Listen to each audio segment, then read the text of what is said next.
छत्रपती शिवाजी महाराज की, राष्ट्रमाता राजमाता जिजाऊ साहेबांचा, डॉक्टर बाबासाहेब आंबेडकरांचा, साहित्यरत्न लोकशाहीर अण्णाभाऊ साठेंचा, संत सेवालाल महाराज की, संत रविदास महाराज की, संत भगवान बाबा की, लोकनेते गोपीनाथ मुंडे साहेबांचा,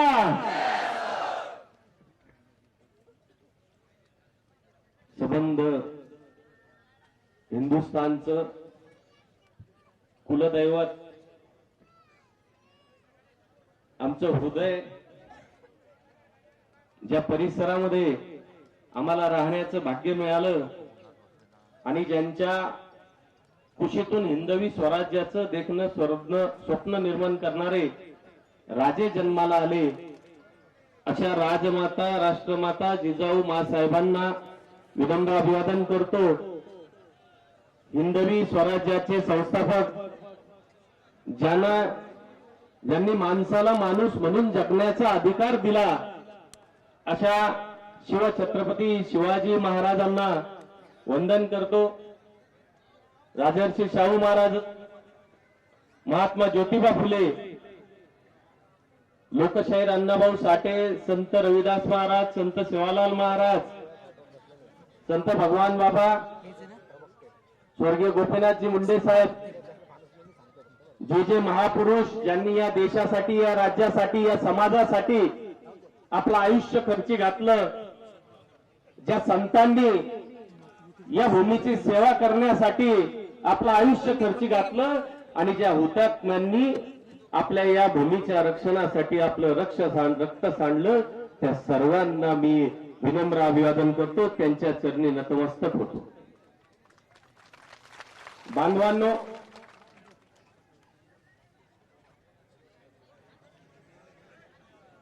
थोडं शांतता धरा बघा आणि कृपया कोणी कुठल्या प्रकारची वेगळी घोषणा देऊ नये. इथे उपस्थित सर्व बंधू भगिनी, सर्व जाती धर्मातील, 18 पगड जातीतील सर्व उपस्थित समाज बांधवांनो, 20 तारखेला रात्री 9 वाजता आम्हाला काही लोकांच्या माध्यमातून चिखला या गावामध्ये एक घटना घडली आणि त्या घटनेचा व्हिडिओ समोर आला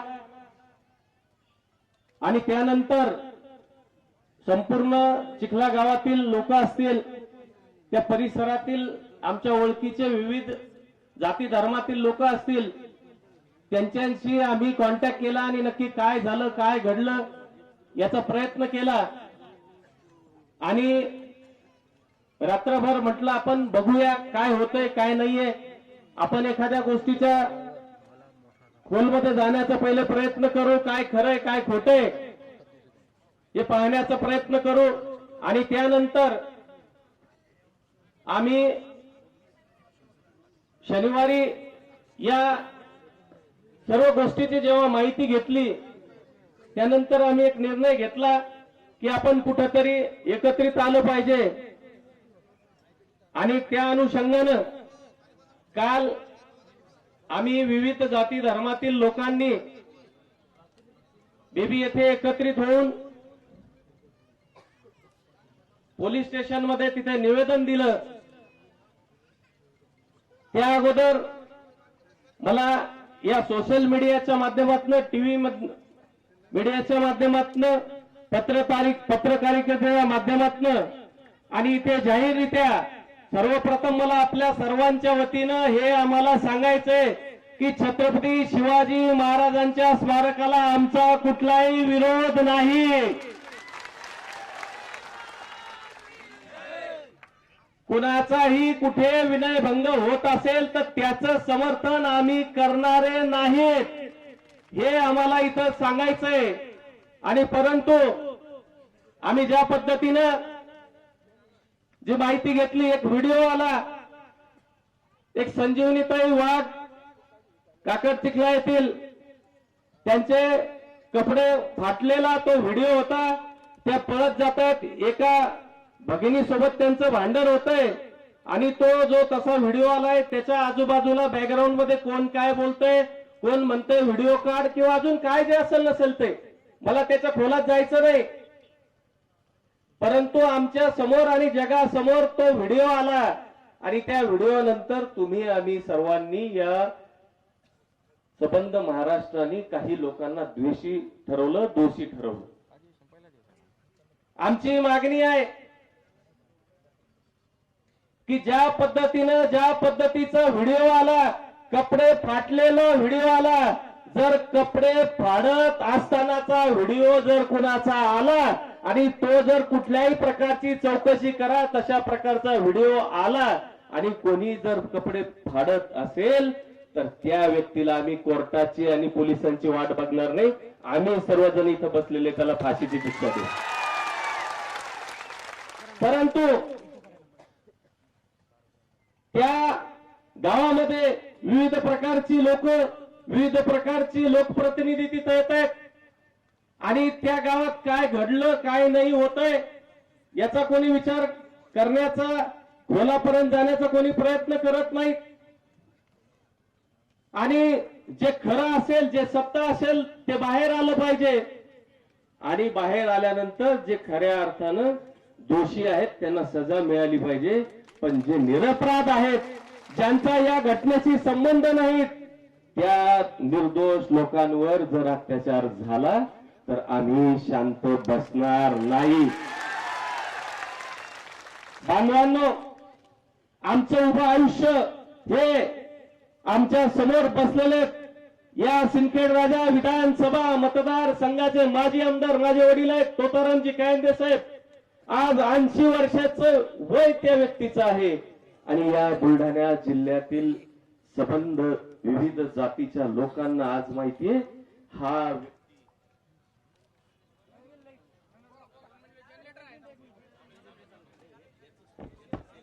हॅलो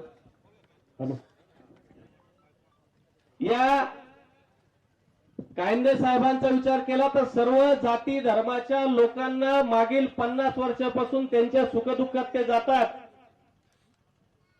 आणि त्या व्यक्तीचे आम्ही मुलं आहोत. आम्ही छत्रपती शिवाजी महाराजांच्या मातोश्रीच्या जन्मस्थळाच्या परिसरात जन्म घेतलेले तुम्ही आम्ही सर्वजण आहोत. आम्ही चुकीच्या कृत्याचं कुठेही समर्थन करणार नाही. आणि ही व्यक्ती आज इथं आली आहे, कशासाठी आली आहे? यांच्यासारखी यांचं बायपास झालं, हे गावात आहेत, घरी आहेत, कुठं बाहेर जाऊ शकत नव्हते, पण त्यांच्यासारखं चांगलं विचार करणारे व्यक्ती राजकारणी तिथं गेले असते तर तो विषय न पांगवता काय खरं झालं काय खोटं झालं याचा विचार करून दोन्ही बाजूचं ऐकून तिथं शांतता प्रस्थापित करण्याचा प्रयत्न केला असता. परंतु जे राजकारणी तिथं गेले, वेगवेगळ्या जाती धर्माची लोक तिथं गेली, त्यांनी द्वेष आणि द्वेषच पसरवायचं काम केलं.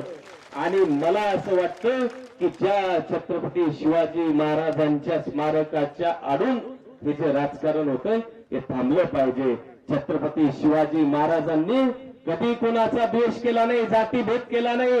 आणि ज्या पद्धतीची आम्ही माहिती घेतली त्या गावच्या सरपंचाचा व्हिडिओ सुद्धा आला आणि या गावातील सर्व माता भगिनी असतील लोकांचं आम्ही मत जाणून घेतलं. त्यांनी सांगितलं ती हिस्ट्री आपल्याला माहिती आहे की 3 फेब्रुवारीच्या रात्री 12 वाजेच्या नंतर आणि सकाळी 6च्या मध्ये एक छत्रपती शिवाजी महाराजांचा अर्थाकृती पुतळा या गावाच्या मधोमध जी भौगोलिक दृष्ट्या त्या गावाला कोणाचं सुखदुःख असेल, लग्न असेल, सावडणं मौती, तुमचं कीर्तन असेल, त्या शाळेचे काही कार्यक्रम असतील, ग्रामपंचायतचे कार्यक्रम असतील, त्याच्यासाठी ती जागा आहे. आणि त्या जागेच्या मधोमध एक छत्रपती शिवाजी महाराजांचा पुतळा तिथे उभा केला गेला. आणि गावातील लोकांनी गावात विचारलं की हा आपल्यापैकी कोणी बसवलेला आहे का? त्यावेळेला त्या गावातील कोणीही समोर आलं नाही.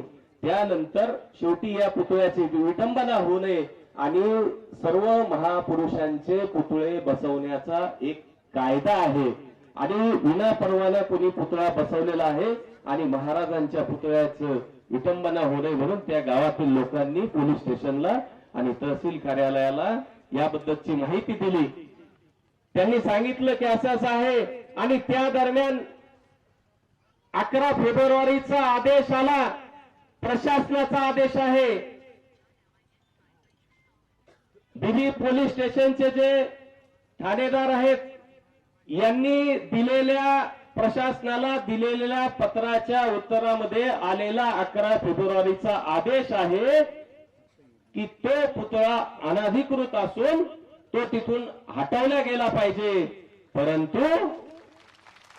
परंतु हे फार महत्वाचं आहे की या काकड चिखला या गावातील जे ग्रामस्थ आहे, जिथे वेगवेगळ्या जाती धर्माचे लोक तिथं राहतात आणि विशेष करून वंजारी समाजाला टार्गेट करून ज्यांचं नाव घेतलं जातं त्या समाजातील 102% म्हणजे जवळपास सगळ्याच लोकांनी असं सांगितलं की छत्रपती शिवाजी महाराज आमचे आहेत, आमचे आधारस्तंभ आहेत, आमचं दैवत आहे आणि या पुतळ्याला इथून कुठेतरी या गावामध्ये एक चांगली जागा बघू, ही मधोमध जागा आहे, इथं लग्न कार्य काही होतात, या पुतळ्याची विटंबना झाली नाही पाहिजे. गावातलं हे मधोमध वापरण्याची जागा असल्यामुळं आपण अश्वारूढ पुतळा महाराजांचं स्मारक कुठेतरी चांगल्या ठिकाणी आपण उभं करू. आणि त्या पद्धतीनं सूत्र हल्ल्या गेली. वेगवेगळ्या विविध राजकारणी लोकांना, प्रशासनातल्या लोकांना त्याच्याबद्दलच माहिती देण्यात आली, त्याच्यासोबत चर्चा झाली आणि त्यानंतर त्या 3 पैकी एका जागावर पुतळा बसवण्याचं ठरवलं. त्याच्यासाठी त्या सभेमध्ये टाळ्या वाजून त्याचं स्वागत केलं गेलं. त्या गावामध्ये वर्गणी झाली आणि वर्गणी देणाऱ्यातले 90% लोक वंजारी समाजाचे होते, हे लक्षात घ्या बांधवांनो.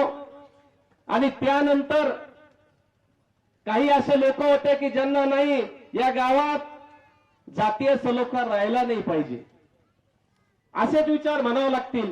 कारण जर या आपण लोकशाही प्रधान भारत देशामध्ये राहतो, इथं कुठल्याही गोष्टीचा जर निर्णय होत असेल तर तो लोकशाही मार्गानं, मतदानानं किंवा सर्वांच्या संमतीनं होतो. आणि अशा वेळेला त्या गावातील लोकांनी सर्वसंमतीनं घेतलेला निर्णय जर 95% गाव, 99% गाव एका बाजूला असेल तर सर्व गावांनी तो निर्णय मानायचा असतो. हे सर्वांना तुम्हाला माहिती आहे.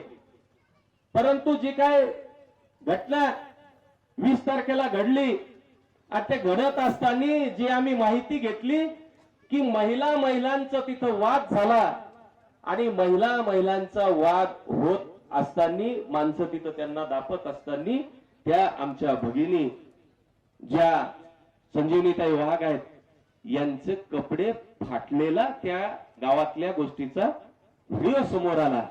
आणि व्हिडिओ समोर आल्यानंतर संबंध या भागातील असतील, कुठलेही असतील, जिथल्या कुठल्या लोकांनी त्या गावातील लोकांना, वंजारी समाजाला, त्या समाजातील लोकांना दोषी मानलं आणि त्यांना तात्काळ अटक करून त्यांनीच सगळं केलं असं म्हणून त्यांना शिक्षा द्यावी. आणि त्या दिवशी आलेल्या ज्या कोणी, मी म्हणणार नाही, जे महाराज प्रेमी, महाराजांचे अनुयायी असतील ते असं करणार नाही, त्या लोकांनी त्या दिवशी या गावात घुसला, दुर्गोस घातला. वंजारी समाजाचे गाव जे घर आहेत ते शोधून काढलेत आणि त्या घरांवर लाथा मारले, दगड मारलेत, बाहेर घोषणा देत होते यांनी एखाद्या भगिनीचे कपडे फाडले, यांच्या महिलांवर बलात्कार करा, यांना ओढा. ह्या मी बांधवांनो, मी आज मीडिया समोर बोलतोय, 3 महिन्याचं लेकरू घेऊन आमची ती भगिनी रस्त्यानं शेतालागे पळत शेजारच्या गावात गेली आणि एका बांधवानं त्याला आश्रय दिला. हे छत्रपती शिवरायांचे विचार आहेत का?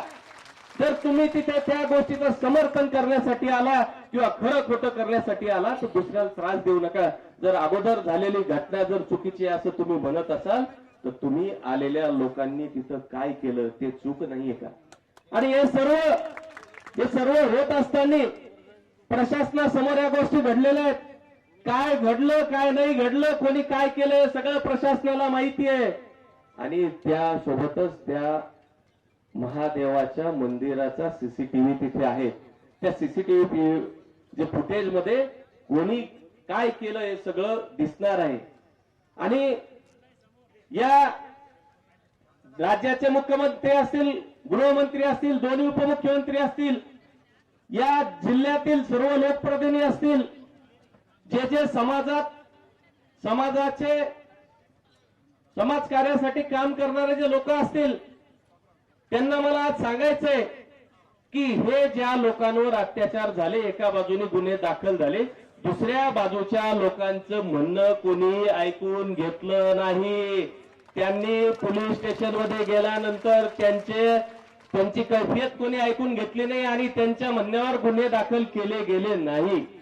जोपर्यंत तुम्ही दोन्ही बाजूचं म्हणणं ऐकून घेणार नाही, दोन्ही बाजूच्या लोकांच्या माध्यमातून गुन्हे दाखल होणार नाही आणि नंतर कोर्ट ठरवेल.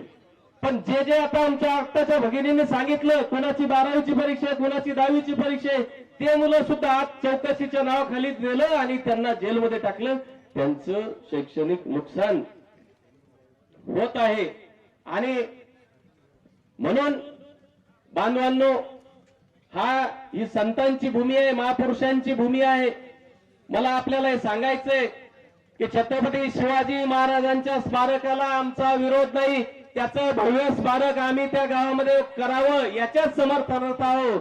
परंतु जो आरोप त्या गावातील कुठल्याही व्यक्तीवर लावला जातो की त्यांनी कोणी कपडे फाडले, तर तशा प्रकारचं ज्या व्हिडिओतून आपण ते बघतो, त्या व्हिडिओतून तशा प्रकारचं कुठलं सीसीटीव्ही फुटेज किंवा एखादा कोणी कपडे फाडल्याचा व्हिडिओ बाहेर आला तर मी पुन्हा एकदा सांगतो, जो कोणी दोषी असेल त्या दोषीला आम्ही, त्या भगिनीच्या अंगावर हात टाकणाऱ्याला आम्ही सजा देऊ.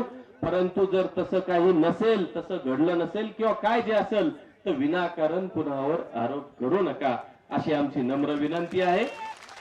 आणि बांधवांनो, आम्ही काल आवाहन करताना सर्व जातीच्या लोकांना, सर्व जाती धर्माच्या लोकांना आवाहन केलं होतं आणि त्या पद्धतीने सर्व लोकांचे, विविध जातीतील लोकांचे आम्हाला फोन आले. त्यांनी सांगितलं की हे प्रकरण चिघळता कामा नये, जे काय खरं खोटं असेल ते न्यायदेवता पाहतील, पण दोन समाजामध्ये तेढ निर्माण झाली नाही पाहिजे. आणि म्हणून मी आपल्या सर्वांच्या माध्यमातून, सोशल मीडियाच्या, टीव्ही मीडियाच्या माध्यमातून मुख्यमंत्री असतील, प्रशासन असेल, सर्वांना विनंती करतो, खरं खोटं काय ते बघा आणि जे दोषी असतील त्यांना सजा द्या. पण जे निर्दोष असतील, निरपराध असतील, त्या लोकांना तुम्ही विनाकारण त्यांच्यावर केसेस करू नका. आणि जे लोक इथे बाहेर येऊन काही येऊन बोलतात, वेगवेगळ्या लोकांना काही बोलतात, ते थांबवा. आज काल आम्ही जेव्हा प्रशासनाकडे गेलो त्या वेळेला नंतर त्यांनी त्या गावामध्ये कर्फ्यू लावला, तिथं जमावबंदी केली. हे अगोदर केलं असतं ते प्रकरण वाढलं नसतं. आणि जे काय असेल, जे झालं असेल, त्यासाठी आम्ही दोषींवर कारवाई, पण जे निर्दोष आहे, निरपराध आहे, त्यांच्यावर कुठल्याही प्रकारची कारवाई होऊ नये, या प्रकारची भूमिका आम्ही आज या ठिकाणी मांडतोय. आणि पुन्हा एकदा छत्रपती शिवाजी महाराजांच्या स्मारक भव्य तिथं होईल असं सांगून मी आपली सर्वांची सविनय रजा घेतो. बोलताना काही कोणाच्या भावना दुखावल्या गेल्या असतील त्याच्याबद्दल दिलगिरी व्यक्त करतो, पण जे खरं आहे ते मांडलं गेलं पाहिजे आणि म्हणून इथं आलेलो आहे. धन्यवाद. जय हिंद, जय महाराष्ट्र.